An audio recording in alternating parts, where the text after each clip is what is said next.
Hello guys, দেখো এটা আমাদের পুরুলিয়ার হাট। এইদিকে সব দুদিকে ভর্তি জামা কাপড়ের লাইন দিয়ে জামা কাপড় বিক্রি হচ্ছে।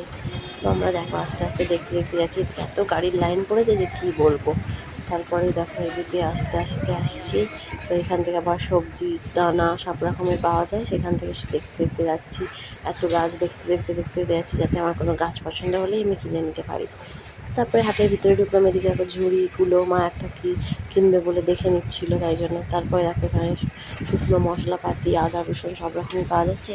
আবার এদিকে সবজি বিক্রি হচ্ছে, দেখো শুরু হয়েছে সবজি। যত দূর চোখ যায় সব সবজি বিক্রি হচ্ছে। সবাই সবজি নিয়ে বসে, সব টাটকা সবজি নিয়ে আসে বাজার থেকে, যেগুলো আমার খুব ভালো লাগে দেখতে। দেখো এখানে টমেটো বিক্রি হচ্ছে। আর এখানে তো এই বাচ্চাটা তো অনেক রকমের সবজি নিয়ে বসে এরা। এখানে আরও সব কিছুই পাওয়া যায়। দেখো এদিকে ফল বিক্রি হচ্ছিলো। তারপরে দেখো রাস্তার এদিকে এসে আমরা একটা নার্সারি মতন আছে, এখানে এসে দেখতে রাখলাম যে কোনো গাছ যদি পছন্দ হয়ে যায় তো আমি কিনে নেব। আমি এই নার্সারিটা থেকেই মূলত গাছ কিনতে পছন্দ করি। তো দেখো এখানে সব রকমের ফুলের গাছও আছে, ফলের গাছও আছে।